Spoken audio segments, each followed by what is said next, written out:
Hello and welcome to SPMIS Academy. Today we'll analyze important newspaper articles of 19th July 2025.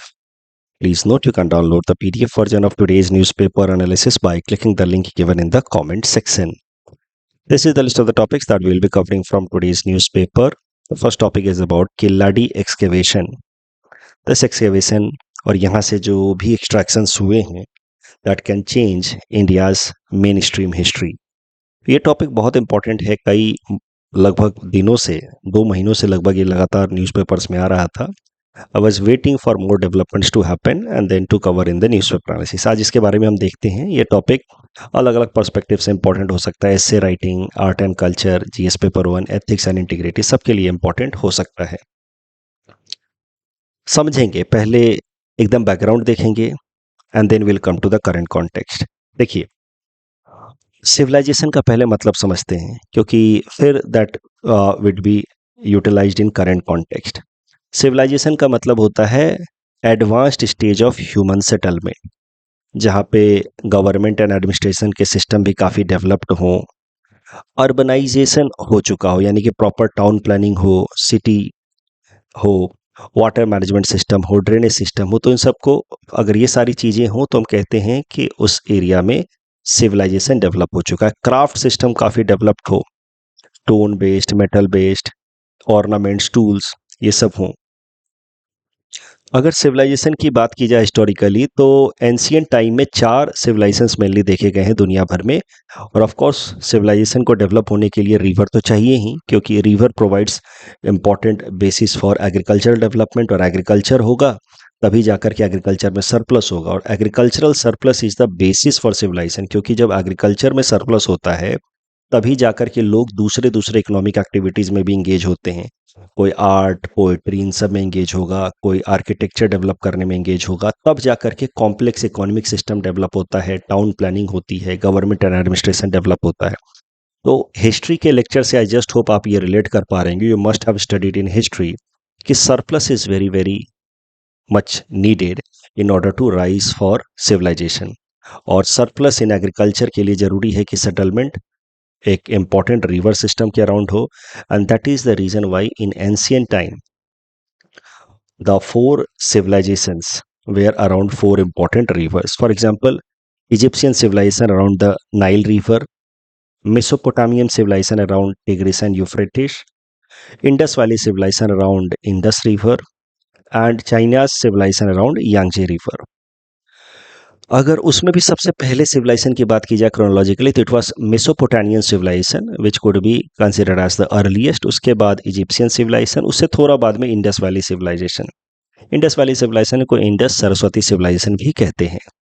तो civilisation के features में अगर देखा जाए तो वहाँ पे trade system is also generally very developed, writing is done for record keeping and communication, cultural idea जैसे कि आर्ट, आर्किटेक्चर, लिटरेचर, ये सब डेवलप्ड होते हैं। और जैसा कि मैंने आपको पहले ही बताया जब रिवर्स की इंपॉर्टेंस में बता रहा था कि सिविलाइजेशन के लिए agricultural surplus is very very much needed, तभी जाकर के complex economic and cultural activities develop होते हैं which collectively is known as civilisation.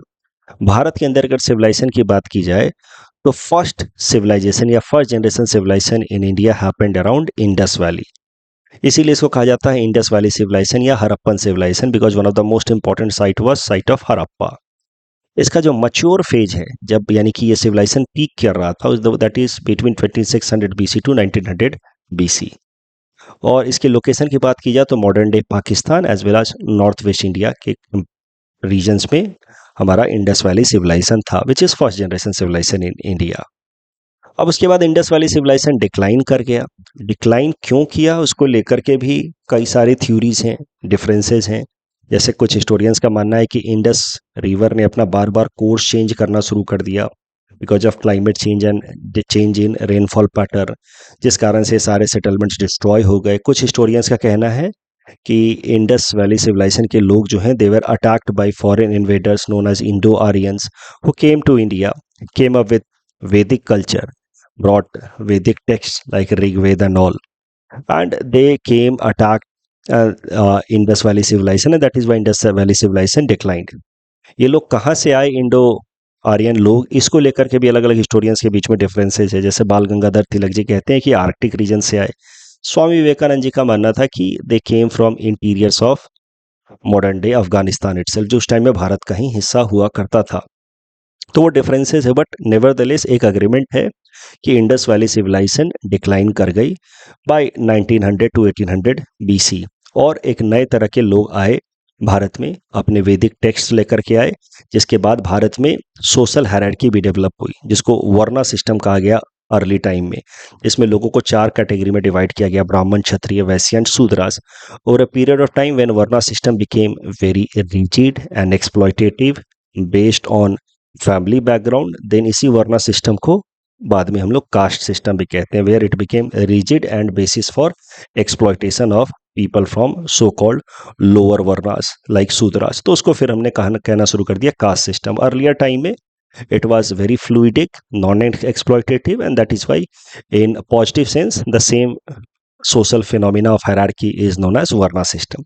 ये सब कुछ लेकर के आए ये इंडो आर्यन लोग।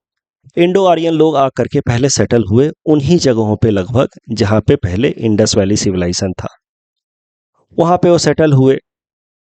क्यों इसी एरिया में सेटल हो रहे हैं? क्योंकि इस एरिया में डेंस फॉरेस्ट हुआ करते थे। डेंस फॉरेस्ट, क्योंकि गंगा और यमुना जैसी 2 बड़ी नदियां हैं, उसके अराउंड फॉरेस्ट डेवलप हो गया था। यहाँ पे रेनफॉल भी अच्छा खासा होता है बिकॉज ऑफ मॉनसून। तो यहाँ पे ह्यूमन सेटलमेंट संभव नहीं था। तो ये जो इंडस वैली सिविलाइजेशन के डिक्लाइन के बाद जो आर्यन लोग आए और अपने साथ वैदिक कल्चर लेकर के आए, उनका मेन सेटलमेंट इस एरिया में हुआ, जिसको कहा गया है फर्स्ट वैदिक फेज, जो 1500 बीसी से लेकर के 1000 बीसी के आसपास रहा है। 1000 बीसी के आसपास भारत के इतिहास में माना जाता है कि एक इंपॉर्टेंट डेवलपमेंट हुआ when discovery of iron happened. और आयरन के आने के बाद फिर मजबूत आयरन बेस्ड इक्विपमेंट्स या इंप्लीमेंट्स बनाए गए। अदरवाइज उसके पहले तक कॉपर बेस्ड इक्विपमेंट्स थे, एंड देन ब्रॉन्ज का इस्तेमाल करना शुरू किया था इंडस वैली सिविलाइजेशन वाले लोगों ने। कॉपर को टिन के साथ अलॉय करके और ब्रॉन्ज बना करके उसका इस्तेमाल करना शुरू किया गया था। अब कॉपर हो या ब्रॉन्ज हो, दोनों ही बहुत कमजोर होते हैं, आराम से मुड़ जाते हैं, दे easily bend as compared to iron. Iron based implements are very strong, they can become or made very sharp and they can turn into a very sharp implements या equipment। तो 1000 BC के आसपास जब आयरन बेस्ड इंप्लीमेंट्स आने लगे, तब फिर इन जंगलों की कटाई शुरू की इन वैदिक सिविलाइजेशन वाले लोगों ने या आर्यन लोगों ने। और जंगलों की कटाई शुरू करने के बाद इस नदर्न एरियाज में वो सेटल होने लगे और डीपर सेटलमेंट्स प्रिवेल होना शुरू हुआ। तो इसी कारण से जो वैदिक सेटलमेंट है या इंडो आर्यन सेटलमेंट है, उसको 2 फेज में देखा गया है। Early Vedic from 1500 BC to 1000 BC, later Vedic from 1000 BC to 600 BC. जब इस एरिया में पूरा सेटलमेंट हो गया और उनके पास आयरन इक्विपमेंट्स तो थे ही, तो उन्होंने आयरन इक्विपमेंट्स की मदद से फिर एग्रीकल्चर को भी थोड़ा डेवलप किया, प्रमोट किया, क्योंकि आयरन के इक्विपमेंट जो हैं वो स्ट्रांग थे। तो agriculture also could be done in more surplus manner, और मोस्ट इंपॉर्टेंटली इस एरिया का जो सॉइल है वो फर्टाइल है, रेनफॉल अच्छा है। तो यहाँ पे सेटलमेंट होने के बाद तो फिर एग्रीकल्चरल सरप्लस आना ही था, and that agricultural surplus in later Vedic phase around 600 BC 700 BC, वहाँ पे जब एग्रीकल्चरल सरप्लस होने लगा, then it led to rise of next generation civilization in India. तो एक था सिविलाइजेशन इंडस वैली वाले लोगों का, यानी कि हाई लेवल ऑफ लाइफस्टाइल। उसके बाद जो अर्ली वैदिक या लेटर वैदिक वाले लोग हैं, यानी कि 1500 बीसी से 1000 बीसी एंड 1000 बीसी से लेकर के 600 बीसी तक के लोग हैं, इनका जो सेटलमेंट है इसको हाईली सिविलाइज्ड नहीं कहा जा सकता। दे वर नॉट वेरी डेवलप्ड या सिविलाइज्ड, बेसिक सेटलमेंट था उनका। Lifestyle was not that intricate और डेवलप्ड। बट 600 बीसी के ऑनवर्ड जब इस एरिया में सेटलमेंट होना शुरू हो गया, एग्रीकल्चरल सरप्लस आने लगा, then they started to practice higher level of lifestyle, and that can be said as beginning of second generation civilization. तो अभी तक की तो अंडरस्टैंडिंग यही थी हमारी। जो भी हमारे हिस्टोरियंस हैं, प्रोमिनेंट हिस्टोरियन जैसे रोमिला थापर जी, उपेंद्र सिंह जी, इन लोग के अंडरस्टैंडिंग के बेसिस पे ही हमारी भारत की भी अंडरस्टैंडिंग है कि फर्स्ट जनरेशन सिविलाइजेशन इस एरिया में आया, एंड सेकंड जनरेशन यहाँ आया। फर्स्ट जनरेशन 1900 बीसी तक रहा, from 2600 BC to 1900 BC. Second generation civilization started after 600 BC onwards. इसको गैंजेटिक सिविलाइजेशन भी कहते हैं, द एज ऑफ महाजनपद भी कहते हैं। ये सब शब्द आई होप आपको याद आ रहे होंगे अपने हिस्ट्री लेक्चर से। लेकिन अब क्या हुआ है, माना ये जाता था अभी तक कि फर्स्ट जनरेशन यहाँ, सेकंड जनरेशन यहाँ, ये एरिया में सबसे पहले सेकंड जनरेशन वाला सिविलाइजेशन आया विच वाज मैसिव, और फिर ये became this second generation civilization became basis for India's culture which is being followed till day. वहीं से फिर साउथ इंडिया के अंदर भी सिविलाइजेशन प्रिवेल होना शुरू हुआ। ऐसा मानती कि यहाँ पहले सिविलाइजेशन आया फिर यहाँ आया साउथ इंडिया में। लेकिन हुआ क्या है कि तमिलनाडु में जो उन मदुराई टाउन है, मदुराई सिटी है, टेम्पल सिटी, उससे लगभग 12 किलोमीटर की दूरी पे एक छोटा सा विलेज है किल्लाडी। वहां पे लगभग 10 सालों से एक्सकेवेशन चल रहा था by archaeological survey of India, और वहां से कई सारे नए नए एक्सकेवेशन से हमें डिस्कवरीज मिली हैं कि वहाँ का टाउन प्लानिंग, अर्बन सेटलमेंट या वहाँ के जो आर्टिफैक्ट्स थे उसमें पोएट्री या इंस्क्रिप्शन इन तमिल ब्राह्मणी लैंग्वेजेस, आज वेल आज उनका ट्रेड सिस्टम था विद रोमन्स, ये सारी चीज़ें पता चली हैं फ्रॉम किल्लाडी एक्सकेवेशन। और ये एक्सकेवेशन जो है ये हमारी हिस्ट्री की अंडरस्टैंडिंग को बदल सकता है। इट हैज़ दिस पोटेंशियल, क्योंकि किल्लाडी एक्सकेवेशन के बाद से आप कह सकते हैं कि तमिलनाडु और आसपास के एरियाज में जो सेटलमेंट था it was as civilized, as developed as this Gangetic civilization, the age of Mahajanapada. तो हम जो मानते थे अभी तक कि फर्स्ट जनरेशन सिविलाइजेशन यहाँ होने के बाद सेकंड जनरेशन इस एरिया में डेवलप हुआ, और यहाँ के सिविलाइजेशन के बाद साउथ इंडिया में सिविलाइजेशंस डेवलप हुए हैं, ये अंडरस्टैंडिंग चैलेंज हो सकती है। अभी पूरी तरह से कंक्लूड नहीं किया गया, बट चैलेंज हो सकती है आफ्टर दिस किल्लाडी एक्सकेवेशन। यहाँ से जो भी चीज़ें मिली हैं, this can challenge this understanding of our history so far. जो भी यहाँ से आर्टिफैक्ट्स निकाले गए उसकी कार्बन डेटिंग करके पता चल रहा है कि they are as old as 600 BC, मतलब they were contemporary of this age of Mahajanapadas, second generation civilization. They are contemporary of this, and that is why it is being believed कि किल्लाडी excavation can change India's understanding of history. जो अभी तक की narrative है कि Aryans आए भारत में और वो गंगा यमुना नदियों के अराउंड सेटल हुए और वहाँ पे उन्होंने कल्चरल डेवलपमेंट किया, and that became the basis for cultural development across other regions of India, that can be challenged. This has been promoted by our mainstream historians, as I told you, Romila Thapar ji, Upinder Singh ji, कि North Indian civilization is cradle of Indian civilization. But Killadi shows कि there was parallel and independent civilization. तो ये काफ़ी हद तक संभव है कि फर्स्ट जनरेशन सिविलाइजेशन तो इंडस वाली सिविलाइजेशन था, उसके बाद एक डायरेक्शन इधर डेवलप हुआ सिविलाइजेशन का, दूसरा इधर डेवलप हुआ सिविलाइजेशन का, बोथ हैपेंड पैरेलली, ये संभव है.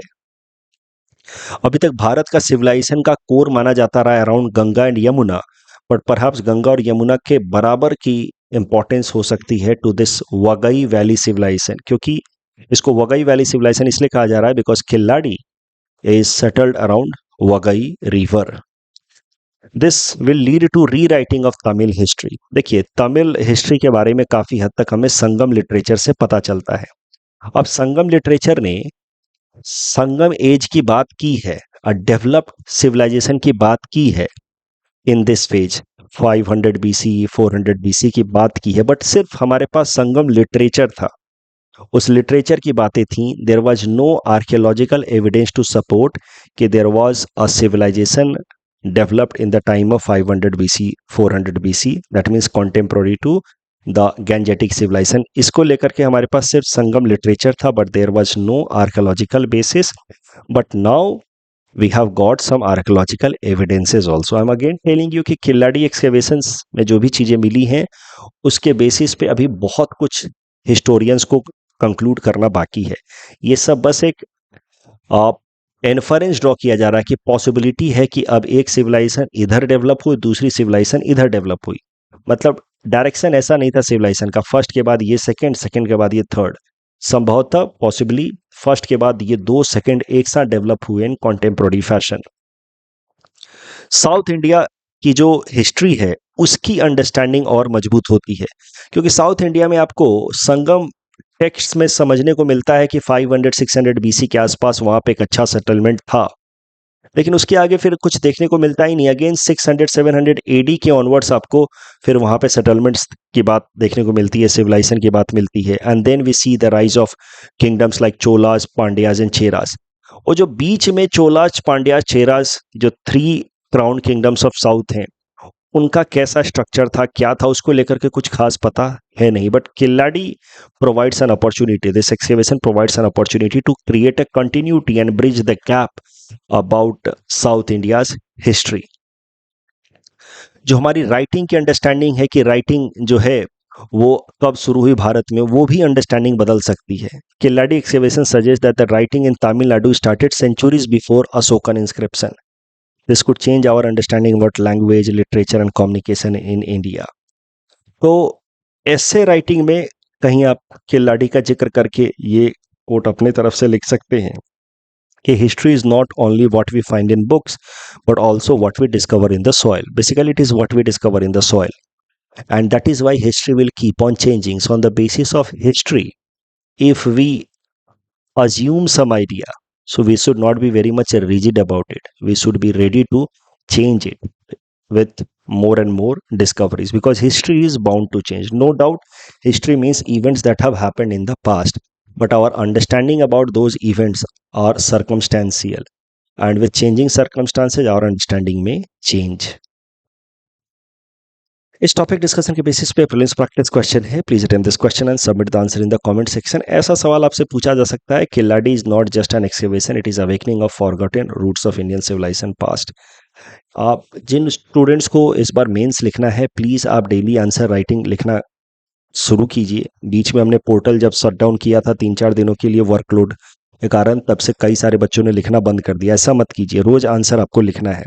और साथ ही साथ मुझे मृदुल सर की जो चेक करने वाली टीम है, उन्होंने ये भी कहा है कि सर आप पूरा हिंट्स अब मत दीजिए। जो आंसर पोर्टल पे सबमिट करना है बच्चों को, उसका पूरा हिंट्स लिख करके नहीं देना है, बस थोड़ा बहुत हिंट्स दीजिए।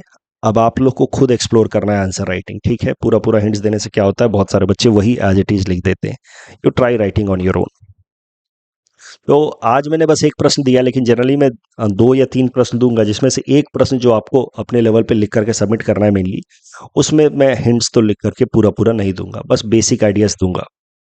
नेक्स्ट टॉपिक इज अबाउट स्वच्छ सर्वेक्षण 2024-2025 awards, important from GS paper 2 governance point of view. स्वच्छ सर्वेक्षण जो है एक एनुअल सर्वे ऑफ क्लीनलीनेस है। सफाई में कौन सा सिटी कितना अच्छा कर रहा है, उसी के बेसिस पे अलग अलग सिटी को रैंकिंग दी जाती है under Swachh Survekshan award. It was launched as a part of Swachh Bharat mission urban component in 2016। तो स्वच्छ भारत मिशन का लक्ष्य था कि भारत को ओपन डेफिकेशन फ्री बनाना है 2019 तक। फिर उसी के अंतर्गत तय किया गया कि क्यों ना सर्वे कराया जाए अलग अलग सिटीज का, कि स्वच्छता के डायरेक्शन में कौन सिटी कितना अच्छा काम कर रहा है। और फिर स्वच्छ सर्वेक्षण सर्वे शुरू हुआ साल 2016 से। तो 2025 वाला जो स्वच्छ सर्वेक्षण सर्वे है, इट इज 9th एडिशन। इसको रिलीज करता है, अर्बन एरियाज के लिए है ऑफ कोर्स, तो रिलीज करता है ministry of housing and urban affairs. Cities की रैंकिंग है, तो कोई बहुत कंफ्यूजन वाली बात नहीं होनी चाहिए। इसको रिलीज कौन करेगा, ministry of housing and urban affair. ये सर्वे कंडक्ट करता है quality council of India, and theme of 2025 स्वच्छ सर्वेक्षण सर्वे is reduce, reuse and recycle. स्वच्छ सर्वेक्षण सर्वे जो है, जिसमें अलग अलग सिटीज को रैंकिंग दी जाती है, this can be mentioned as an example of competitive federalism, जिसमें अलग अलग स्टेट्स के बीच में कंपटीशन प्रमोट कराने की कोशिश की जाती है। अब स्वच्छ सर्वेक्षण सर्वे 2024-25 जो है, ये किन किन मामलों में स्पेशल है वो जरा समझते हैं। देखिए, ये पहली बार स्वच्छ सर्वेक्षण सर्वे में एक नई कैटेगरी इंट्रोड्यूस की गई है, सुपर स्वच्छ लीग सिटीज का, SSL सिटीज का। आपको एक बात तो पता ही होगी कि इंदौर सिटी जो है पिछले 7 बार से लगातार नंबर 1 पे आ रहा है, कंसिस्टेंट टॉप परफॉर्मर। उसके साथ ही कुछ और भी कंसिस्टेंट टॉप परफॉर्मर्स रहे हैं, जैसे सूरत, नवी मुंबई, विजयवाड़ा। तो अब इन कंसिस्टेंट टॉप परफॉर्मर्स को लेकर के एक अलग कैटेगरी बना दी गई है और उस कैटेगरी को कहा गया है स्वच्छ सुपर स्वच्छ लीग सिटीज, एसएसएल सिटीज। ये इसलिए किया गया है क्योंकि ये सिटीज के रहते हुए जो बाकी बेचारे सिटीज अच्छा कर भी रहे हैं बट वो रैंकिंग में एकदम पीछे रहते हैं, तो उनको मोटिवेशन नहीं मिलता है। तो in order to promote fairness and motivation to the emerging cities, जो अच्छा कर रहे हैं बट उनको वो रैंकिंग अच्छी नहीं दिख रही है, उनके लिए फिर एक अलग से कैटेगरी बना दी गई है स्वच्छ सुपर स्वच्छ लीग सिटीज, जिसमें जो टॉप परफॉर्मर रहे हैं पिछले 7-8 साल से कंसिस्टेंटली, उनके लिए ये कैटेगरी है। और बाकी जो अब इम्प्रूव करने वाले सिटीज हैं उनके लिए एक अलग कैटेगरी बना दी गई है स्वच्छ शहर। तो this is new thing in this particular year 2024-25। Super स्वच्छ लीग सिटी की कैटेगरी डाली गई है, जिसमें जो कंसिस्टेंट टॉप परफॉर्मर्स उसको अलग से डाल दिया गया है। और फिर कंसिस्टेंट टॉप परफॉर्मर कोई भी कैटेगरीज हैं, 10 लाख से ज़्यादा पॉपुलेशन वाले सिटीज़ में टॉप में है इंदौर, फिर सूरत, नवी मुंबई, विजयवाड़ा। 3 लाख से 10 लाख वाले में नोएडा, चंडीगढ़, मैसूर, उज्जैन, गांधीनगर, गुंटूर। तो बस आई होप आपको सुपर स्वच्छ लीग सिटीज़ का कॉन्सेप्ट समझ आ रहा है, ताकि ये जो कंसिस्टेंट टॉप परफॉर्मर इनकी अलग ही कैटेगरी बना दो, ताकि बेचारे बाकी जो सिटीज़ हैं अच्छा परफॉर्म कर रहे हैं उनको मोटिवेशन मिले। And then city classification has been done on population. तो पॉपुलेशन की कैटेगरी जो है वो अलग अलग लेवल पे है। मिलियन प्लस कैटेगरी 10 लाख से ज़्यादा, 3 लाख से 10 लाख, मीडियम सिटीज़ 50,000 से 3 लाख, स्मॉल सिटीज़ 20,000 से 3,000 एंड वेरी स्मॉल सिटीज़ 20,000 से कम। और फिर इसमें फिर अलग अलग कैटेगरीज में, जैसे मिलियन प्लस सिटी में बेस्ट परफॉर्मर सिटी आया है अहमदाबाद, फिर है भोपाल, नहीं तो लखनऊ। अगर ये अलग कैटेगरी नहीं बनाई जाती तो ये मिलियन प्लस वाले कैटेगरी में इंदौर फिर से टॉप पोजीशन ले लेता। अब बेचारे अहमदाबाद को नंबर 1 मिला तो दर्जा कम से कम, मोटिवेशन तो मिला। सो इसके लिए अलग से कैटेगरी बनाई गई है। तो सिटीज़ को पॉपुलेशन के बेसिस पे डिवाइड किया गया है और पॉपुलेशन के बेसिस से 5 कैटेगरी में डिवाइड किया गया है। और 5 कैटेगरीज के बाद ओवरऑल कुछ सिटीज़ को सुपर स्वच्छ लीग में डाला गया है, कुछ को स्वच्छ शहर में डाला गया है। स्वच्छ शहर में 10 लाख से ऊपर वाली जनसंख्या में बेस्ट परफॉर्मिंग सिटी है अहमदाबाद, फिर भोपाल, फिर लखनऊ। उसके अलावा कुछ स्पेशल अवार्ड्स भी दिए गए हैं, जैसे recognition for special initiative of Swachh Mahakumbh 2025 has been given to Prayagraj city. Cleanest Ganga town Prayagraj को बताया गया है। सफाई मित्र सुरक्षित शहर अवार्ड, ऐसे शहर जो डिग्निटी ऑफ सैनिटेशन वर्कर का ध्यान रखते हैं, यानी कि उनको प्रॉपर प्रोटेक्टिव गियर्स वगैरह देते हैं क्लीननेस की एक्टिविटी करने से पहले, उसमें विशाखापट्टनम, जबलपुर, गोरखपुर को रखा गया है। क्लीनेस्ट कैंटोनमेंट में Secunderabad. And promising Swachh Shehar of the state, यानी कि हर स्टेट या यूनियन टेरिटरी से एक दो प्रॉमिसिंग स्वच्छ शहर का नाम आइडेंटिफाई किया गया है। आसाम से 2 प्रॉमिसिंग स्वच्छ शहर हैं, एक है गुवाहाटी और दूसरा है नॉर्थ लखीमपुर। तो आसाम बेस्ड परफॉर्मेंस की अगर बात की जाए तो Guwahati has been declared as, Guwahati को 2 डिस्टिंक्शंस मिले हैं इस बार के स्वच्छ सर्वेक्षण सर्वे में। एक, it has been declared as north east cleanest capital. दूसरा, गुवाहाटी एंड नॉर्थ लखीमपुर को promising Swachh Shehar of the state of Assam में रखा गया है। तो जैसा कि मैंने आपको बताया, स्पेशल रिकॉग्निशन में अलग अलग तरह के स्पेशल रिकॉग्निशन, उसमें एक रिकॉग्निशन है प्रॉमिसिंग स्वच्छ शहर ऑफ आसाम या अदर स्टेट्स। तो आसाम से प्रॉमिसिंग स्वच्छ शहर में 2 शहर हैं, गुवाहाटी एंड नॉर्थ लखीमपुर। गुवाहाटी की ओवरऑल बात की जाए तो गुवाहाटी जो है वो इस कैटेगरी में है, 3 से 10 लाख वाले पॉपुलेशन कैटेगरी में है, इस कैटेगरी में। और 3 से 10 लाख वाले पॉपुलेशन कैटेगरी में गुवाहाटी की रैंकिंग है 44 आउट ऑफ 95 सिटीज। गुवाहाटी को इसके साथ ही मिला है garbage free city 1 star rating. इसके साथ ही असम के अंदर जो 4 सिटीज है जहां पे अमृत मिशन चल रहा है, Guwahati, Silchar, Nagaon and Dibrugarh, all of them have received garbage free city GFC 1 star rating. Overall Assam के 6 शहरों को open defecation free double plus certification में मिला है। लास्ट ईयर तक कोई भी शहर इसमें नहीं था। This year 6 cities have been put into open defecation free double plus certification. इस टॉपिक डिस्कशन के बेसिस पे प्रीलिम्स प्रैक्टिस क्वेश्चन है। Please attend this question and submit the answer in the comment section. TRF designated as terrorist organization by the US, छोटा सा topic है, international relations perspective से कहीं passing reference पे आप मेंशन कर सकते हैं। देखिए, टीआरएफ के बारे में आपको पता है, ये वही ऑर्गेनाइजेशन है जिसने पहलगाम टेरर अटैक कंडक्ट कराया था। इट इज प्रॉक्सी ऑफ लश्कर ए तोयबा, जो पाकिस्तान बेस्ड एक मेन स्ट्रीम टेररिस्ट ऑर्गेनाइजेशन है, उसका आप एक्सटेंशन मान सकते हैं टीआरएफ को। टीआरएफ ने पहलगाम टेरर अटैक कराया, उसके बाद भारत ने ऑपरेशन सिंदूर लॉन्च किया, और ऑपरेशन सिंदूर के बाद भारत ने डेलीगेट्स भेजे पूरे दुनिया भर के अलग अलग हिस्सों में in order to convince the world countries about terrorism coming from Pakistan. और हमारा लक्ष्य ये भी था कि इस तरह के जो टेररिस्ट ऑर्गेनाइजेशन है उसको पूरे दुनिया भर में टेररिस्ट ऑर्गेनाइजेशन की तरह डेजिग्नेट करवाया जाए। और अब भारत का जो इनिशिएटिव था वो फ्रूटफुल हुआ है। अमेरिकन एडमिनिस्ट्रेशन ने द रेजिस्टेंस फ्रंट को डिक्लेयर कर दिया है as foreign terrorist organization. TRF ने भारत में पहलगाम अटैक किया था, और अब अमेरिका ने उसको फॉरेस्ट टेररिस्ट ऑर्गेनाइजेशन की तरह फॉरेन टेररिस्ट ऑर्गेनाइजेशन की तरह रिकॉग्नाइज कर दिया है। तो कहीं इंडिया यूएस रिलेशंस पे अगर प्रश्न आए, ये जो डिस्कशन है इससे सीधा सीधा मेंस में सवाल नहीं आएगा, लेकिन इंडिया यूएस रिलेशंस पे अगर प्रश्न आए, उसके डिफरेंट एरियाज ऑफ कोऑपरेशन आप लिख रहे हैं, वहां पे सिक्योरिटी कोऑपरेशन में आप एक लाइन लिख सकते हैं कि the US administration recently recognized TRF which conducted Pahalgam terror attack in India as a foreign terrorist organization, which highlights convergence of India and US in counter-terror measures. Next topic is about RhoDIS India program. Science and technology perspective से important है, GS paper 5 Assam issues perspective से भी important है। RhoDIS India program, RhoDIS India program stands for rhinos DNA index system India, rhino DNA index system India. ये program साल 2016 में start हुआ था by ministry of environment, forest and climate change in association with wildlife institute of India, forest department of Assam, waste Bengal की forest department, Uttar Pradesh की forest department and World Wildlife Fund India. इन तमाम organisations ने मिल करके ये RhoDIS India programme launch किया। RhoDIS India programme के अंतर्गत क्या किया जाता है कि जितने भी राइनोज के हॉर्न सीज किए जाते हैं उन सब का डीएनए स्टडी किया जाता है, तो और उसके बेसिस पे फिर डीएनए डेटाबेस क्रिएट किया जाता है of all rhinos in India.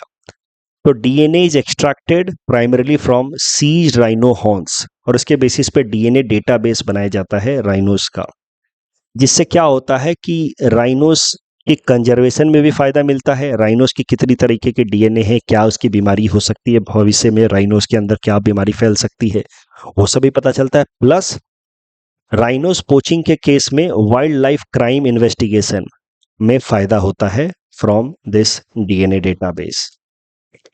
तो मैं फिर बता दूं, रोडिस इंडिया प्रोग्राम साल 2016 से चला रही है तमाम ऑर्गेनाइजेशंस, एनवायरनमेंट फील्ड के ऑर्गेनाइजेशंस मिल करके। इसके अंतर्गत राइनोज के जो सीज्ड हॉर्न होते हैं, राइनोज जिनके हॉर्न्स मान लीजिए पोचिंग हो गई या मर गए, उसके बाद जो उनके हॉर्न्स होते हैं उससे डीएनए कलेक्ट करके डीएनए डेटाबेस बनाया जाता है राइनोज का। भारत के अंदर कितने राइनोज के डीएनए है अलग अलग तरीके के, उसका डेटाबेस बनाया जाता है। इससे राइनोज की कंजर्वेशन में भी मदद मिलता है, प्लस राइनोज की पोचिंग के केस में फॉरेंसिक डेटाबेस तैयार होता है, जिससे वाइल्ड लाइफ क्राइम इन्वेस्टिगेशन भी हो सकता है। करंट न्यूज ये है कि आसाम से लगभग 2573 राइनोज हॉर्न्स के डेटाबेस लिए गए हैं और उसकी जेनेटिक एनालिसिस की जा रही है, सो दैट उसके बेसिस पे रोडिस इंडिया में उसकी डीएनए डेटा लाइब्रेरी एंट्री की जा सके। ये न्यूज उतना इंपॉर्टेंट नहीं है, बट आपसे सीधा सीधा प्रीलिम्स में पूछ लेगा कि रोडिस इंडिया प्रोग्राम है क्या, इस तरह का प्रश्न आपसे पूछा जा सकता है। Attempt this question and submit the answer in the comment section. Collective security and collective defence related दोनों स्टेटमेंट सही था, यहाँ पे सेकंड स्टेटमेंट गलत है। It focuses only on digitalization, ऐसा नहीं है। One nation one anganwadi, it focuses on infrastructure development as well. Black hole से रिलेटेड दोनों स्टेटमेंट सही हैं। That's all from our side for today. Thanks for watching.